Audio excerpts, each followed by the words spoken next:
Welcome to the table, friends. I am your humble host, GreyDM. So with me, as always, is Owen. Hello. We returned to the table this morning or evening, depending on when you're listening to this. Good evening. To have some fun digging into some rather interesting points about the TTRPG hobby and exploring some fun facts and really just trying to bring in some interest and some levity into your daily grind. So Yeah.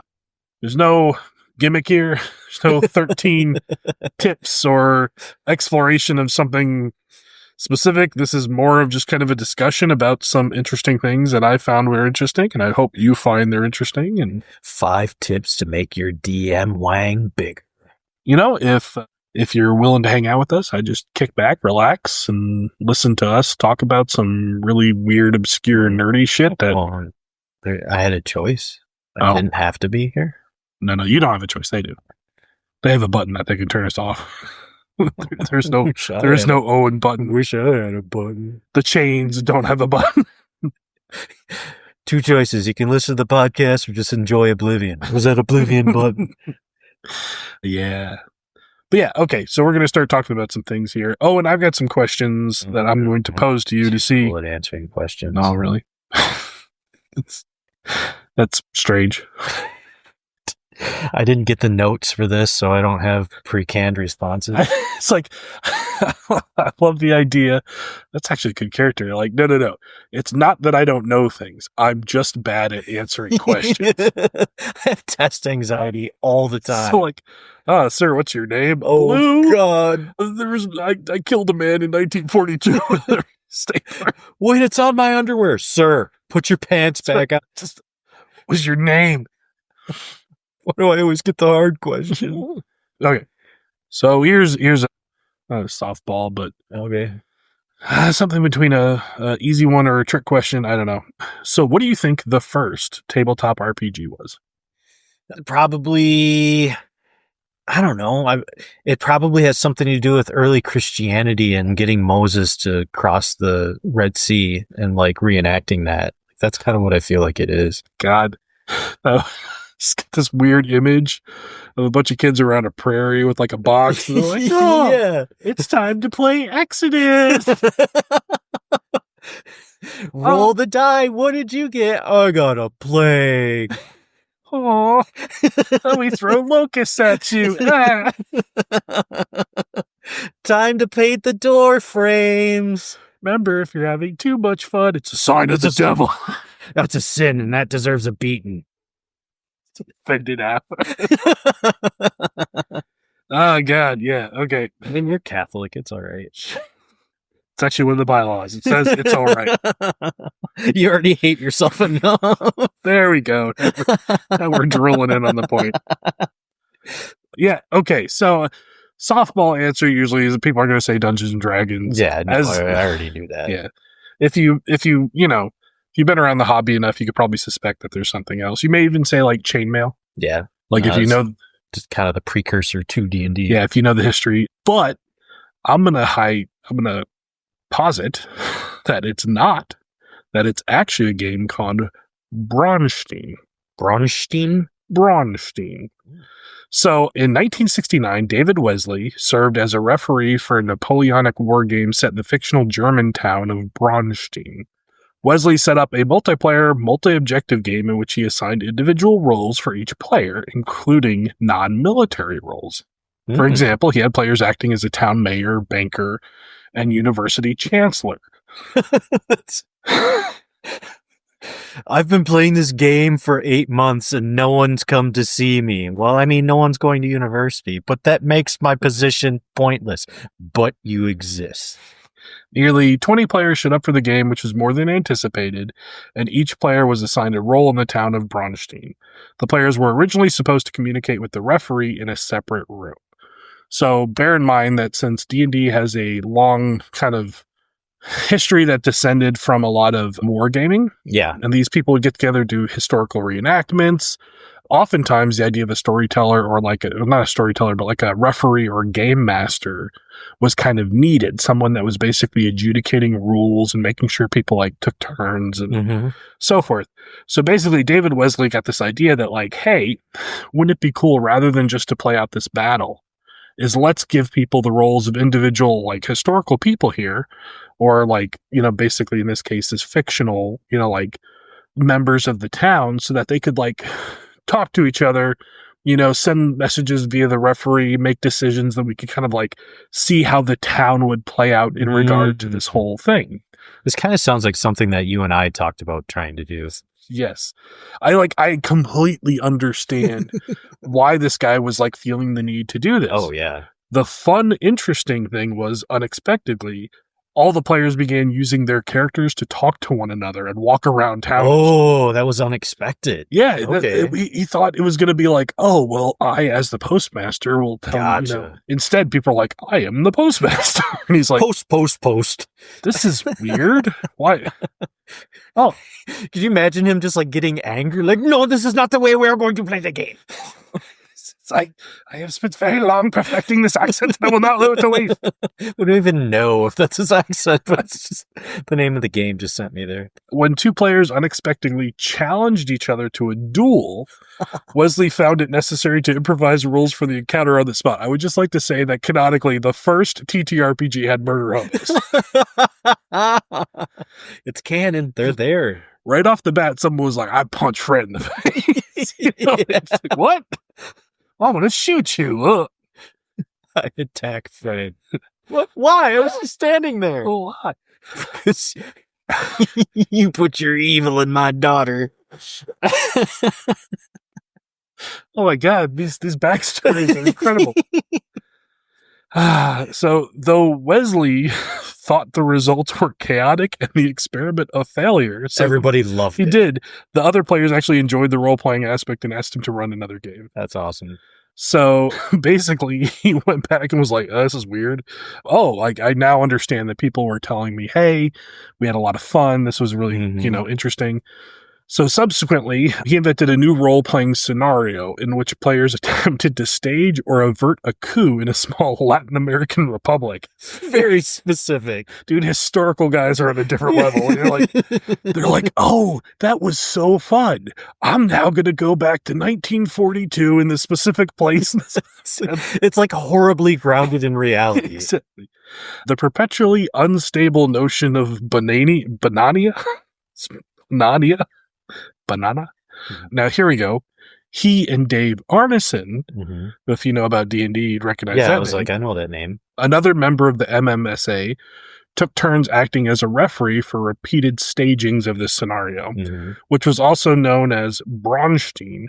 Arneson took over as a referee after Wesley left for the service in the army. So the dude literally just went. Oh, so he wasn't that old? No. Oh, wow. So Braunstein drew inspiration from Diplomacy, a game requiring players to negotiate in turns. The idea of a referee was probably derived from like Stratego. Basically, this Charles Toten also inspired Wesley with the idea of playing a game master who would create the scenario for the battle used in the game. And he discovered the idea of an n-player strategy game from The Complete Strategist by J.D. Williams, which is a book in 1954. Anyway, so obviously this went on to, like, you can kind of see all the pieces of what, like, was a role-playing game here. This is actually pretty interesting because there's a direct line here. So in October of 1970, Wesley, who had enrolled in an Army ROTC at the University of Kansas, was commissioned second lieutenant and ordered to active duty. Arneson continued to run Braunstein and invent new scenarios. Dwayne Jenkins, another gamer in the MSA, created a series of Wild West Braunsteins set in Brownstone, Texas. Are you going to the Braunstein? Yes, I'm going to the Braunstein. Which Braunstein are you going to? Well, I'm going to the Italian Franco War Braunstein. What about you? Well, I'm hitting the Wild West Braunstein. It's just, yeah, it's like there's an alternate world out there. And everyone's like, what do you do on the weekend? Oh, man, I roll some Braunstein. Mountain Dew commercial. Braunsteining, yeah, extreme Braunstein. There's that new movie out, Braunstein, theft of something. Theft of something or other. Yeah, I love that one. So he created a series of Wild West Braunstein set in Brownstone, Texas, in which Arneson played the reoccurring role of a Mexican bandit leader named El Poncho.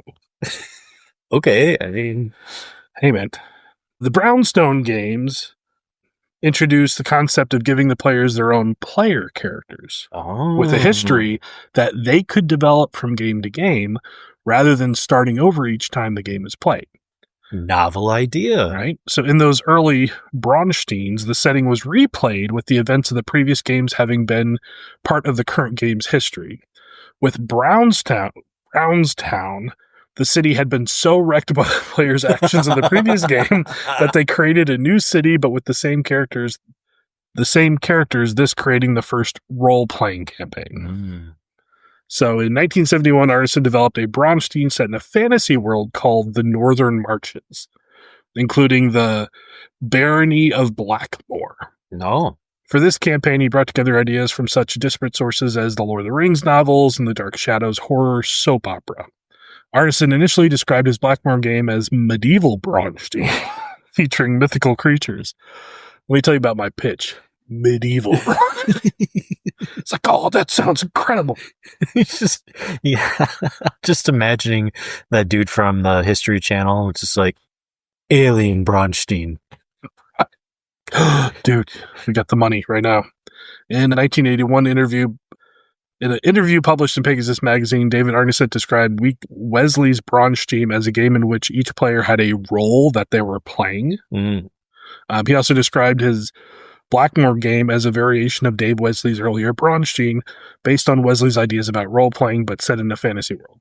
Unlike the other Braunstein scenarios, the Blackmore game and setting was meant for a campaign play with an endless series of progressions. Peterson cites Arneson's Blackmore game as being the most significant precursor to Dungeons & Dragons. I mean, I can see it. It pretty much set everything in place, aside from... it's the original LARP. I mean, if you really think about it.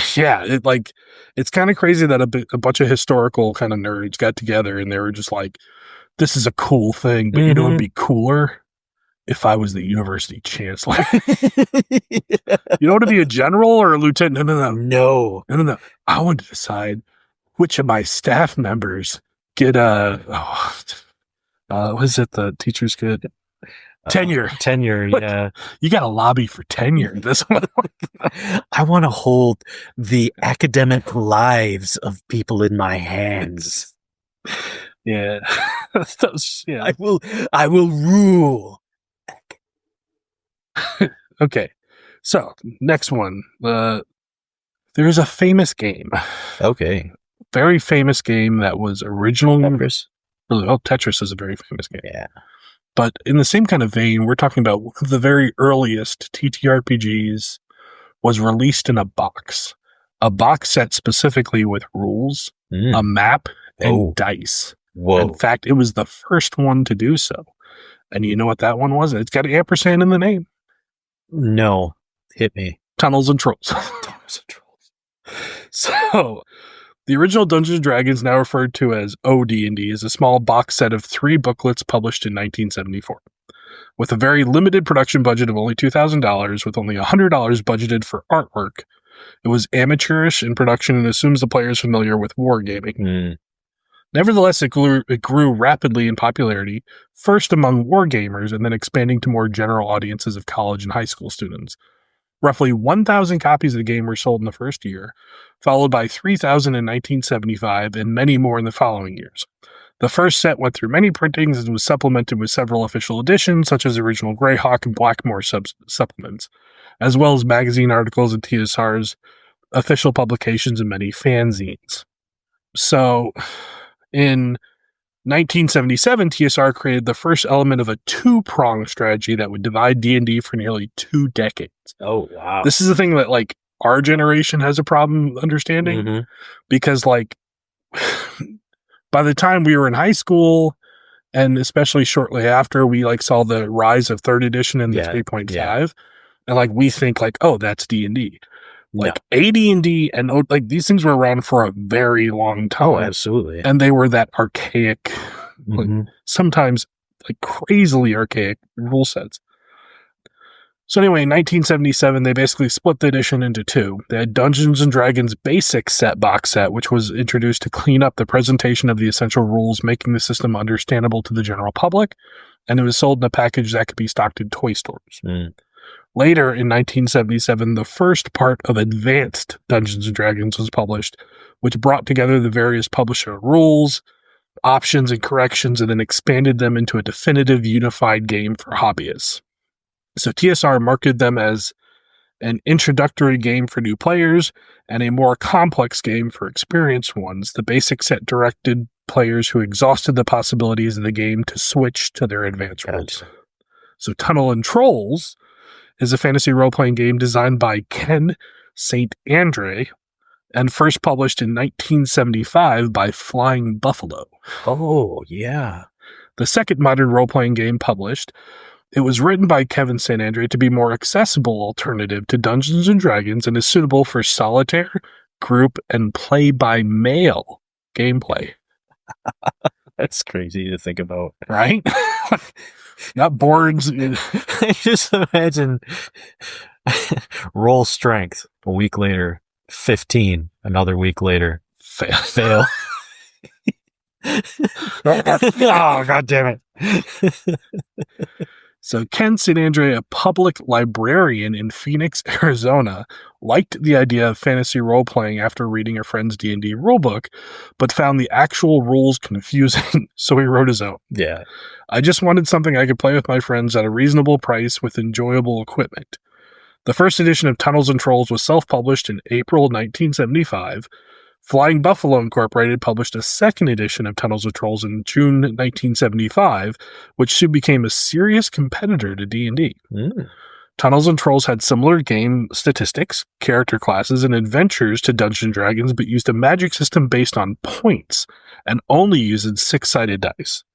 According to Michael Tresca, Tunnels and Trolls explained its rules better overall and brought a sense of impish fun to the genre. Oh, I love impish fun. Ooh. All right. So here we go into this is one of the ones that I had to correct, dig into my... So it was posited that the first critical hit was in 1975. And I think that's not accurate. Okay. Mainly because critical hits originated basically from, as far as wargamers are convinced, critical hits originated from Reiswitzen Kriegspiel, which they were added into shortly after the death of George von Reiswitz in 1827. So one thing I've determined, I know we've been working on a game system of our own, and part of the problem is our last names are too easy to say. Just gotta come up with something. Yeah. And go back. I can do, I got a heritage where the name wasn't the name. Yeah, you do. And I go back and it doesn't change. This is too simple. Yeah. Maybe he needs this one where it's like a really simple name followed by one that doesn't I think it's longer. It's like, I think the only really change was like at some point in time there might have been an umlaut in there, but that's really about it. So Kriegspiel is a genre of wargaming developed by the Prussian army in the 19th century to teach battlefield tactics to officers. The word Kriegspiel literally just means war game in German. But in the context of English language, it refers specifically to the war games developed by the Prussian army in the 19th century. Kriegspiel was the first wargaming system to have adopted by a military organization as a serious tool for training and research. And of course, in one variant of it, basically around the time of basically this one author's death, they had variant of the system where if you got a particular result, it was like an effective or a highly effective hit that then did more. So this kind of concept of what a critical hit would become was clearly demonstrated back then. But before D&D took a hold of it, Empire of the Petal Throne defined critical hits. So Empire of the Petal Throne is a fantasy role-playing game designed by M.A.R. Barker, based on the Tecumel fictional universe. It was self-published in 1974 and then published by TSR in 1975. It was one of the first tabletop role-playing games along with Dungeons & Dragons, and was the first published RPG game setting. Over the subsequent 30 years, several new games were published based on the setting. However, to date, none have met with commercial success. While published as a fantasy, the game is sometimes classified as science fantasy or debatable as science fiction. So Empire of the Petal Throne introduced the concept of critical hits with a 20-sided die. Using these rules, a player who rolls a 20 on a 20-sided die does double the normal damage, and a 20 followed by a 19 or 20 counts as a killing blow. Oh. According to M.A.R. Barker, this simulates the lucky hit on a vital organ. Critical hits did not exist as official rules in D&D for a long time. Their reasoning was that it was outside what Gygax thought was appropriate for what D&D's hit points, attack roll, combat system was supposed to represent, especially when you combined it with his insistence that both NPCs and players must follow the same rule. Yeah. So from AD&D First Edition Dungeon Master's Guide, combat is a common pursuit in the vast majority of adventurers, and the participants in the campaign deserve a chance to exercise intelligent choice during such confrontations. As hit points dwindle, they can opt to break off the encounter and attempt to flee. With complex combat systems, which stress so-called realism and feature hit locations, special damage, and so on, either this option is severely limited or the rules are highly slanted towards favoring the player characters at the expense of their opponents. Such rules as double damage and critical hits must cut both ways, in which case the life expectancy of player characters will be shortened considerably. Or the monsters are being grossly misrepresented and unfairly treated by the system. I'm certain you can think of many other such rules. So it sounds like he was kind of, calling out those other games that did that kind of thing. Yeah. He was just like, I am opposed to this. Gygax had opinions on how stuff happened. He is a character in the history. People have opinions. At best, natural 20s are sometimes considered automatic hits. The first two official mentions of critical hits is in Advanced D&D 2nd Edition, where even there it's an optional rule. It mentions two systems. Every natural 20 rolled while making an attack will let the character roll their damage die twice. It's explicitly mentioned that you should not just roll damage once and multiply it by 2. Flat modifiers to damage are left there is. Every natural 20 rolled while making an attack will let the character make another attack right after that one. Oh. If the second attack also comes out to a natural 20, then a third attack will be made, and so on and so forth. The damage rolls are otherwise completely normal, and you might not even gain any benefit from the natural 20 if your second attack misses. So, did you do the math? The possibility. Yeah, so what's the chance of getting a second critical hit or a third or a fourth? No, I didn't, but it goes downhill pretty freaking quickly. I would think so. Yeah, it is kind of cool because it's like one of those things where years and years at the table and you see it that one time, and you're like, whoa. But I feel like if that was a thing, we'd probably have seen Laura Bailey do it 2 or 3 times by now. Or Taliesin. Yeah. There have been, I think there's definitely at least one documented case where they rolled advantage with double 20s or getting a crit on a disadvantage roll. And you're like that was supposed to fail. Some people, the luck goddess, favors. So what about Dungeon Master? The concept of the Dungeon Master. Yeah. Where'd that come from? So the term Dungeon Master is thought to be derived from Games Master, a term often used to describe the referee for play-by-mail games of diplomacy. And used in the context of Dungeons & Dragons and fanzines published in 1974. Game Master appeared as early as Dragon number 2 in the article Monkish Combat in the Arena of Promotion. The term Dungeon Master is believed to have originated in early D&D fan community. The earliest known use of the term appears in the game fanzine, dated February 20th, 1975. If you pick up a stranger in the dungeon and let him join your party, does the Dungeon Master handle it? I have hundreds of questions, most of which I expect the rulebook to answer. Dungeon Master did not appear in a D&D book until Supplement 2 Blackmore in 1975, where it appears in the introduction as Dungeon Master. It's all general use in Eldritch Wizardry, and began appearing in Dragon Magazine with a reader's letter in Dragon number 5. Although the older term Game Master continued to be used by some. Playing at the World, which is a group, estimates that gaming fanzines initially helped to popularize Dungeon Master among the D&D community. The official status of the term Dungeon Master, as referred to the game referee, was solidified by AD&D First Edition, which named one of its core rulebooks the Dungeon Master's Guide. So let's talk about these are the first D&D characters. Okay. So, like, we've already known they're not the first RPG characters ever, but these are, as far as D&D goes, the first canonical characters. Do you have any guess at what one of them might be named? Is one of them... So does one of them have a cauldron? Do they have a... Oh, no. She's not... No. No. She came, I think, later. Okay. Then I'm not sure. Okay. I think it's the other one, the one that you will recognize, but... Okay. So in the late 1960s, Gary Gygax, a military history buff and pulp fantasy fan, was a central founding figure in the Castle and Crusade Society. The C&C Society, as it was known, served enthusiasts of miniature wargaming in the Middle Ages and published an occasional newsletter known as the Doomsday Book. That's metal. I'm just saying, like, if you're going to go for it, you might as well go for it. Life's short. Following up on a promise he made in the Doomsday Book number 5, Gygax presented the Great Kingdom map, June 1971 in Doomsday number 9, to be used as a game setting for the Society.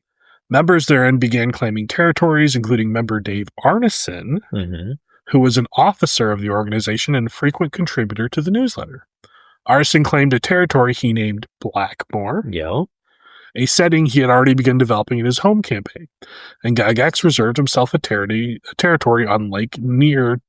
In addition to historical-based medieval wargaming, both Gygax and Arneson were enthusiasts of adding fantasy elements to their games. To this end, Gygax created a fantasy supplement for the chainmail rule set for medieval miniatures that he was co-writing with Jeff Perrin. Releasing it in the late spring of 1971, this booklet included rules for fantasy monsters, wizards, and magic weapons. Around the same time in Minneapolis, St. Paul, Dave Arneson, impressed by the Braunstein role-playing games and fellow wargamer Dave Wesley, developed the Barony of Blackmore as a setting for Braunstein-style games.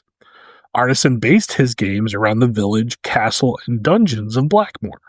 The castle itself was represented on the table by an actual plastic kit model of a medieval castle. Arneson informed the players that instead of controlling regiments, they would each take one individual character into the castle of the Barony of Blackmore to explore its dangerous dungeons. Arneson drew from numerous sources, but quickly incorporated the fantasy supplement of chainmail into his game. After about a year and a half of play, Arneson and fellow gamer David Meaghery traveled to Lake Geneva in November or December of 1972 to pitch their respective games to Gygax, who at the time was a representative of the Gideon Games Company. Gaiden? Let's just call it Gaiden. Gygax was immediately intrigued by the concept of individual characters exploring the dungeon setting. He and Arneson agreed to co-develop a set of rules, and Gygax quickly developed a castle and a dungeon of his own, Castle Greyhawk. Set within his portion of the Great Kingdom map, Castle Greyhawk is sometimes considered the first dungeons in Dungeons & Dragons and pioneered the roots of the make-a-dungeon format of gaming. Two of his children, Ernie and Elise, were the first players, and during their first session as Tenzer and Alyssa, they fought and destroyed the first monsters of the Greyhawk dungeon. So I already know we've got a floating disc. Got a floating disc and a transformation. Tenzer's transformation. Remember how you were like, this is so cool. Oh, it's worthless. It's utterly worthless. You're a wizard, Harry. You're not a freaking fighter. Gygax recalled them as being either giant centipedes or a nest of scorpions. During the same session, Ernie and Elise also found the first treasure. Guess how many copper coins were in it? 100. 3,000. This is a dad movie. And it was heavy. It was too heavy to carry. That's what I was about to say. Much to 3,000 copper coins. I mean, It's too even much if they're pennies, those are heavy. What is this? After his children had gone to bed, Gygax immediately began working on a second level for the dungeon. At the next play session, Ernie and Elise were joined by Gygax's friend, Don Kay, Rob Kuntz, and Terry Kuntz. About a month after this session, Gygax created the nearby city of Greyhawk, where the player's character could sell their treasure and find a place to rest. So, let's talk about the first D&D characters ever. It's an interesting list here. Yeah. So there's, at first I kept reading this, but not pronouncing it in my head. Yeah. Merlin. Murlyn. Oh, okay. I was like, okay. What that's based off of. Gary Gygax's friend Don Kay created Merlin from the second ever session of Gygax's Greyham campaign in 1972. He recalled that Merlin was the first attempt by a player to make a creative name for a character. In the early days, most players, including Gygax himself, simply used their own name as a basis for their character's name. Example, Gary was Rag. According to Robert Kuntz, Merlin did not get his trademark 6-shooters in actual play, but they were giving to his character in tribute to Don Kay's love of Western genre. Although Gygax did not allow the use of gunpowder in Greyhawk, he made a loophole for Don Kay by ruling that Merlin actually carried 2 magical wands that made loud noises and delivered small but deadly missiles. His name is used for the unearthed arcana item, Merlin's Spoon. Oh. So then we have Robilar.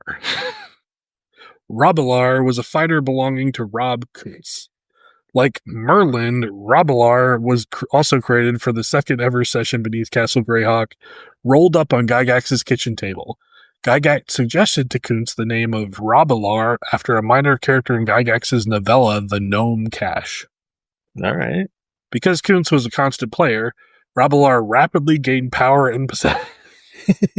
As the city of Greyhawk was developed, he also became the secret owner of the Green Dragon Inn in the city of Greyhawk. Oh, nice. Where he kept tabs on the happenings in the city. Kuntz grew impatient with the play when it involved more than a couple players and often played solo adventures one-on-one with Gygax. Robilar was not only the first to reach the 13th and bottom level of Gygax's Greyhawk dungeon, but on the way he was also responsible for freeing 9 demigods, who Gygax revived a decade later as some of the first deities of Greyhawk. Euse, Relicious, Tritheron, Erythnil. How insane it is for me to try to pronounce it. Yes. Robilar was also the first to enter Gygax's Temple of Elemental Evil. Oh, wow. And conquer it completely. This guy's dedicated. He's hardcore. Robilar also freed the demoness Zugdmoni from her prison at the center of the temple. I think later went on to be a demon lord or a god. Kuntz later related that Gygax was very dismayed that his masterpiece dungeon had been destroyed by a single adventurer. And as punishment, Gygax had an army pursue Robilar back to the castle, which he had to abandon. Robilar also lost possession of the Green Dragon. DM getting pissed off. Thank you, man. You ruined all my plans. Stupid Robilar. I also like that almost all these other are wizards. Yeah. This dude's just a fighter with a bunch of loot. It's like, I got this. All right, so now we get to Tenzer. Tenzer was a wizard played by Gygax's son Ernie. In the earliest days of Greyhawk, Ernie often gamed with Rob Kuntz and Terry Kuntz. At one point, using their combined forces of loyal henchmen, the 3 controlled access to the first level of Greyhawk dungeons while they ransacked the lower levels. We're the only people playing this game, but we're going to bogart all this, so nobody else can have it. Screw everybody else. Tenzer became the second character to reach the 13th and bottom at the time level of the Greyhawk dungeons when he noticed that Robilar went missing and went in search of him. Gary Gygax included the name Tenzer in the name of 2 spells, Tenzer's Floating Disc and Tenzer's Transformation. I didn't know that. Tarek was a character created by Terry Kuntz. Tarek often adventured with Tenzer and Robilar in the days when the 3 controlled the first levels of the dungeon. Tarek became the 3rd and last character to reach the bottom of Gygax's original Greyhawk dungeon when he noticed that Robilar and Tenzer went missing. It's like he's just getting pissed and killing their characters off. It's like, dude, where are they? I don't know. Go in the dungeon. Oh, go look in the dungeon. Eric's cousin. Gary Gygax's son Ernie originally had a character he called Eric. Later, he created a wizard who, due to a personal issue as part of his backstory, refused to reveal his name, simply referring to himself as Eric's cousin.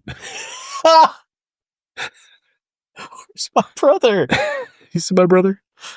Gary Gygax knew that Ernie liked the Barsoom stories of Edgar Rice Burroughs and at one point transported Eric's cousin to a Barsoom like Mars, where the inhabitants refused to let the wizard use magic.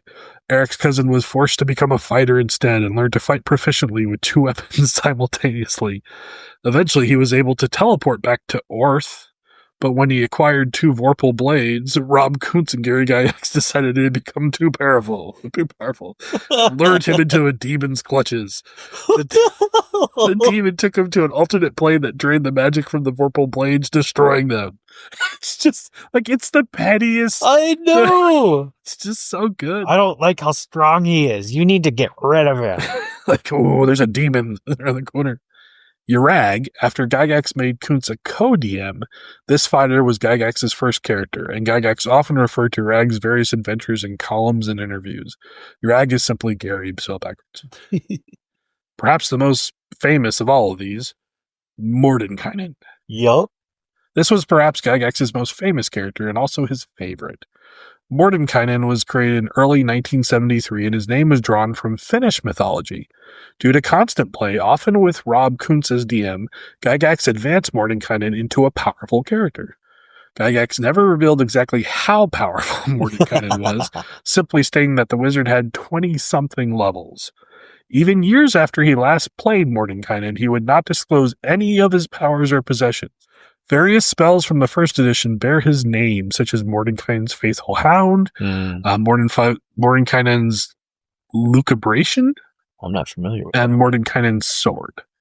something like Mordenkainen's Disjunction. Yeah, that was a good one. What's also really screwed up is that basically it's Gygax's like player character, Yeah. and like it got owned by a company and taken away from That's so weird. Yeah, because it's official. Like it's a deeply tied. The character's deeply tied to D&D. That's depressing. Like, I want my character back. no, if you play that character in a game, we're gonna sue you. It's just like suddenly getting a cease and desist from White Wolf or from whatever Renegade Game Studios. Like, you can't play Keith anymore. Keith Anderson. No, Keith Anderson is now officially part of the vampire lore. Wouldn't it be really funny though if that was Urag? And they're like, you can't be Gary anymore. Be like, we're going to sue it forward and backward. We don't care. You don't get that name anymore. It's not your name. We paid for it. Bigby. Bigby. Oh, Yep. Bigby. This dude Bigby had a hand fetish. Bigby, this is interesting because Bigby started life as an evil, low-level wizard, non-player character Really? in Rob Kuntz's Dungeon of Greyhawk. Gary Gygax, playing Mordenkainen, managed to subdue him and force Bigby to become his servant. After a long time and several adventures, Mordenkainen managed to convince Bigby to leave his evil ways behind him, and Kuntz ruled that Bigby had changed from an enemy to a loyal henchman, and therefore Gygax could take over Bigby as a playable character. Therefore, Gygax developed Bigby into a powerful wizard, second only to Mordenkainen, and used his name to describe a series of hand spells. Bigby's crushing hand, his grasping hand. For a time after this, Rob Kuntz ruled that all of the names of Mordenkainen's future henchmen had to rhyme with Bigby. This resulted in Zigby the dwarf, Rigby the cleric, Sigby Gribson the fighter, Bigby's apprentice. Oh, I'm not saying that one. And Digby. There's an N in that one. Mordenkainen's new apprentice who replaced Bigby. Wow. Well, at least they had names. It wasn't like Bigby's cousin. Bigby's cousin's here. How many levels you got, Bigby's cousin? You see my brother?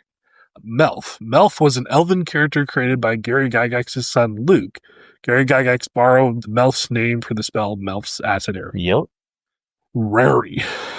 Rary was a wizard created by Brian Bloom and played only until he reached the 3rd level, at which point Bloom retired him, having reached his objective, which was to be able to call his character Medium Rary. I like to think of as a dude, just like the typical dad, like, you know, the cargo shorts, the button-up shirt, or the polo, and just like, it's like your third level is like, medium rare is done, drops his dice and just walks I'm up done. the door. Kids, my Medium job rare out.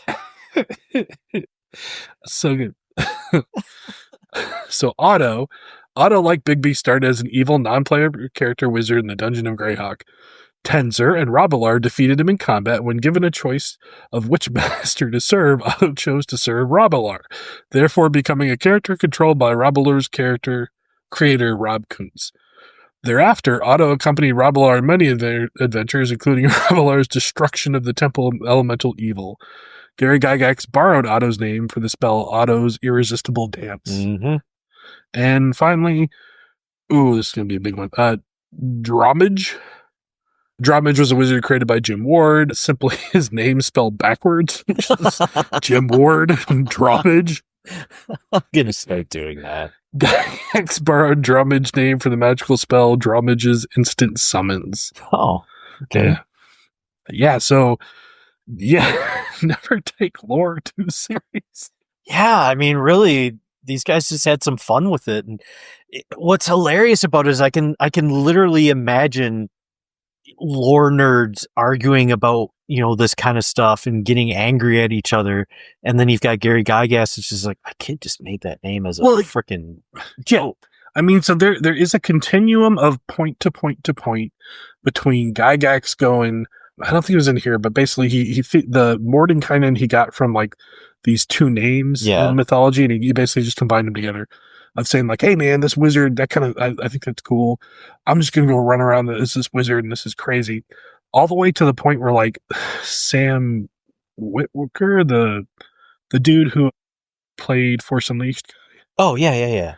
To where he's on a podcast playing an amnesic Mordenkainen for the company that owns going through all this stuff. I mean, as cool as that is, it's also the same thing. It's just like, man, they stole him. Yeah, I know. He's not Gary's anymore. Yeah, I mean, it's impossible to be Gary's anymore. But it's just weird. It is a very weird thing to have your creations outlast you to the point of becoming trademarks by a corporation. It's like, is that a point of pride or something to be angry about? You know, or it's just like, I created this thing that became so popular, but it got taken away from me. Yeah. But I think Greyhawk's not like the preeminent setting. No. So like it kind of, it sits as, I think, I guess either somewhere between an exploitation and a tribute to Gygax and his kids. So, okay. So we probably talked too much about TNT. So let's give you guys for the last subject I want to talk about, which this is going to be an interesting one. We're going to give a refresher. We're going to clean out our palette a little bit, and we're going to go jump over to the White Wolf. Oh, okay. So what do you think was the first non-World of Darkness game White Wolf published? Yeah, it's actually is telling you some things you may have not known before. Yeah, I don't know. So White Wolf Publishing published Vampire the Masquerade in 1991. Yeah. It was the first of a series of horror role-playing games titled World of Darkness. In 1994, Dirt Merchant Games published the satirical RPG Hull, H-O-L. Okay. That used several adult themes like sex and drugs. White Wolf Publishing was interested in republishing Hull, but they were concerned it might damage the company's reputation as a publisher of entertainment intended for young adults. Right. For that reason, White Wolf created Black Dog Game Factory imprint, lifting the name from a company mentioned in Werewolf the Apocalypse. Oh. So if you go back, there is like a chart you can see Black Dog Games, or Black Dog Game Factory, like the books they released, like it starts with like the Giovanni stuff. Yeah. But like all the stuff that was like a little too edgy, like that's what they released under that one because they're like, oh, it's White Wolf for dark kind of stuff. So White Wolf also used the Black Dog imprint to release more adult themed supplements for Vampire, Werewolf, Mage, and Wraith in 1995. After that initial flurry of activity, output from Black Dog decreased to an average of 2 books a year. As game historian Shannon Appelklein noted in 2014's Designers and Dragons, in many ways these Black Dog books represented a return to form for White Wolf. They offered up new ways to present innovative material, just as Vampire had been cutting edge back when it appeared on the gaming scene in 1991. Some of that innovation was noticed. Carnal House of Europe, the Shoah, which adapted the Holocaust for Wraith, and the 4-volume award-winning Giovanni Chronicles, which traced a family from the 1400s to the modern day, both earned attention and acclaim for White Wolf. The constant friction between pushing the envelope and damaging White Wolf's reputation led to the end of Black Dog. Appelklein explained that despite the critical acclaim, Black Dog's smaller audience and the chance that it could still damage the reputation of White Wolf with its more intense and grittier subject matter eventually spelled the end for the imprint. Like Street Fighter, Black Dog was another attempt to break new ground in the late 90s that ultimately went nowhere. Street Fighter went... Yeah, Street Fighter... Well, maybe they're talking about Street Fighter 1. The last publication produced under Black Dog was made in 2002. We're going to talk about this game. Hold on to your butts. So Hull, or Human-Occupied Landfill, sometimes written as Hull, is a role-playing game created by Dirt Merchant Games and produced by the Black Dog Game Factory. It was first published by Dirt Merchant Games in 1994 and was acclaimed as an independent work of satire. In the 2011 book Designers and Dragons, it was commented that the game was funny and profane, even offensive, and it went against the tropes of many RPGs.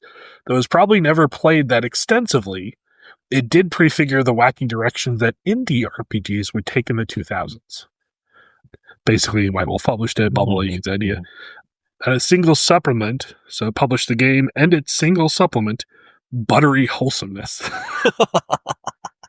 The game was published as a 140-page, perfect bound softcover book with design by Todd Shaughnessy, David Thrawn, and Chris Elliott, and cover art by Simon Kona.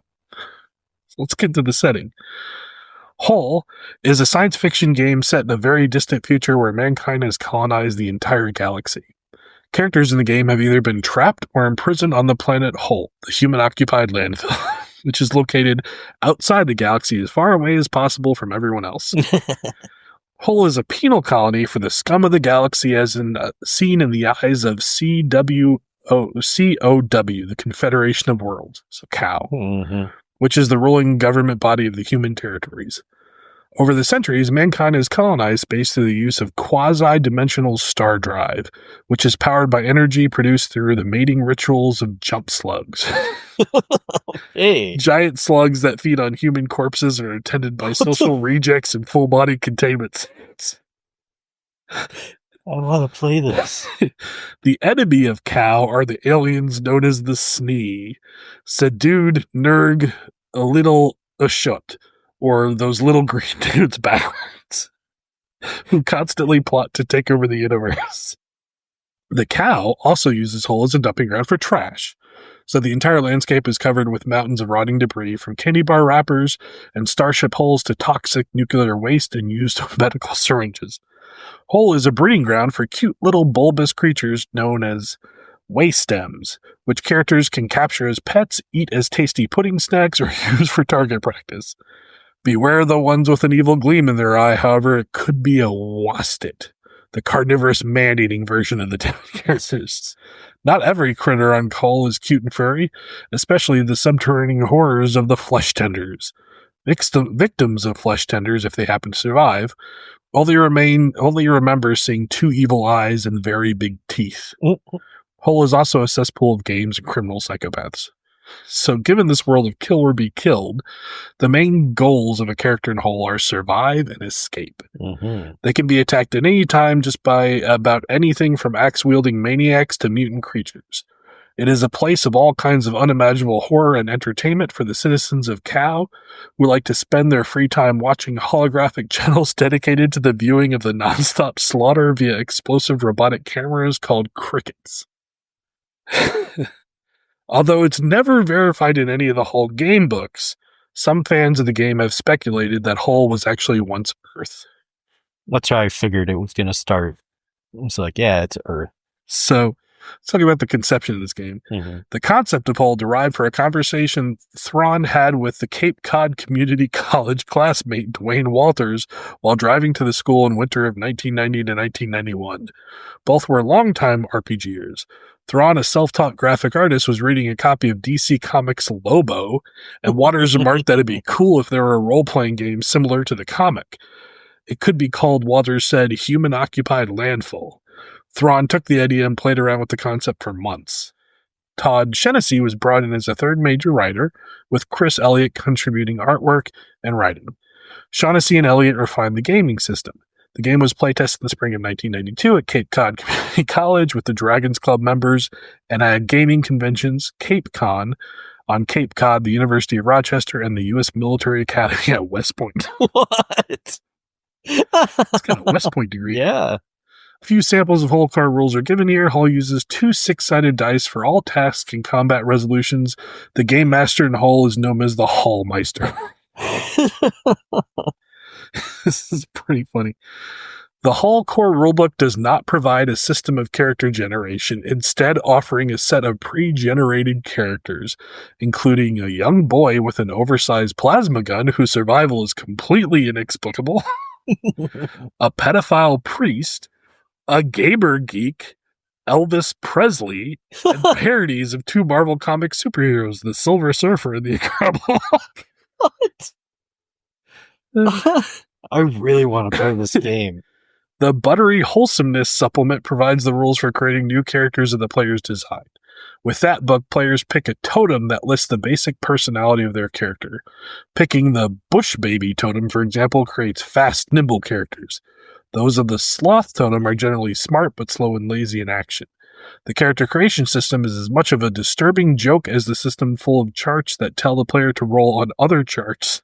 And like the character generation system of Traveler, of which it is a parody, a character can die during creation. That's awesome. So Hull has 5 stats. Gray matter, which is intellectual capacity. Meat, which is physical strength. Meat. Feats, which is dexterity. Mouth, which is charisma. And nuts, which is spiritual resolve.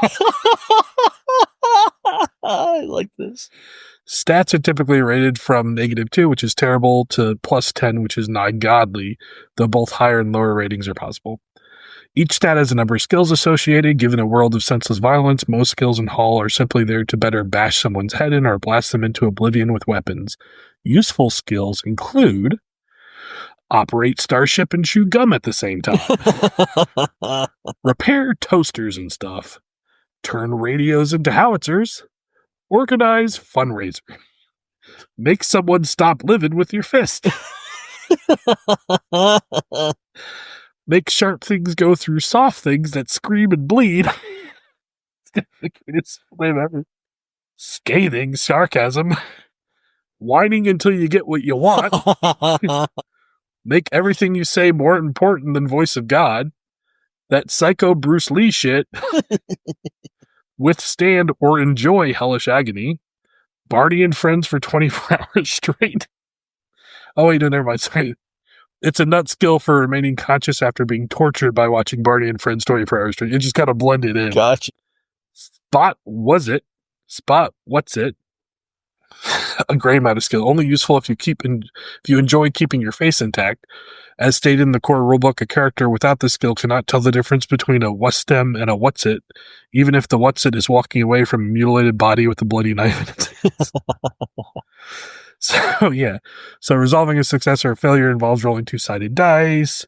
Difficulty can, change. Die rolls of 2, snake eyes, are always very, very bad thing. Dice of rolls of 12, boxcars, are always very good thing and allow the player to reroll dice and add it to the 12-inch guide. When 2 Hull characters meet, they usually end up trying to kill each other, so combat is just one of those things a character could face every minute of their whole life.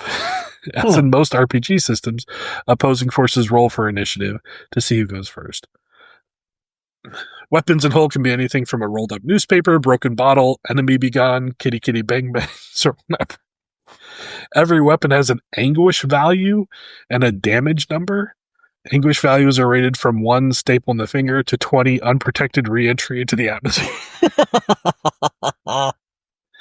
The higher the number, the more the weapon hurts the character, and is strictly for the enjoyment of role-playing. Damage numbers have no upper limit. Everything in Hull has 20 wound levels that start at 0, increasing according to how much damage they have taken. To figure out damage, the character's meat stat plus armor value is subtracted. You get it. Let's talk about it. Characters suffer stat penalties that worsen according to how many wound levels they have taken. -1 to all rules, which is hurting. -2, which is smoking the pain pipe. -3 is need a doctor. -4 is feasting with agony. -5 is feeling imminent doom. Unconscious in the big dirt nap. Surviving is the best reward. A more generous Hallmeister can even reward players PRIC kudos, which can raise a skill point by 1 or add another skill level to a character sheet. They can also reward big kudos, which can raise a stat by 1. Another feature of the game is the Grace of God pool. Each character is given a random number of Grace of God creation points rolled by the Hallmeister, but never revealed to the player. In situations of the direst peril, a player can, in other words, praise Jesus instead of the Grace of God. Love it. This sets into an action a series of seemingly random and freakish events that prove the character to the salvation from the current predicament. The example given in the core rulebook depicts a space station re-entry into Hull's atmosphere being broken by a fruit fly, thus saving the character. Because the player has no idea how many Grace of God points they have, it's likely that eventually the rule will be invoked without any Grace of God points actually left in the pool. This garners the character 1 Wrath of God point. Some Hallmeisters activate the Wrath of God point immediately after the situation the characters were in is resolved by the Grace of God mechanic, while others save the resolution for later. But in either case, the character is marked for the most unfair, heinous, and unforgiving fate the Hallmeister can dream up. These situations are clearly defined as worse than any snake eye rolls, and the section explaining the Wrath of God reminds the players once again that the Hallmeister is allowed to cheat whenever he wants to, period. It's like the exact opposite game mentality from Gary Gygax. Very much so, like very gamified in funny ways. The whole thing was a satire. I stumbled across it when people were kind of like trying to come up with what is like the rarest, game, or like what's one of the more obscure games no one knows about. And like the people were mentioning it, also people were like, no, this is playable and it is amazing. So, I would like to play that. So that's my little journey into TTRPG randomness here. So what'd you think? Learned some stuff? Very interesting. Learned a lot of things. We learned a few things. Gonna try to hunt down some PDFs maybe later. Yeah, I think so. I think we should try that. I think like we'll have to talk about who exactly is going to be the Hallmeister, but like it's a pretty fun game to just I feel that's a game that you, myself, and Max need to play. Yeah, with somebody else. Running it. Just need to find the right person. The right person to punish. The Hallmeister is vengeful and all that. Yeah, well, good luck. Okay, guys. We hope this has been good entertainment for you and a little bit of stress relief in these strange, twisted times. So we will see you later. Yep. Bye-bye.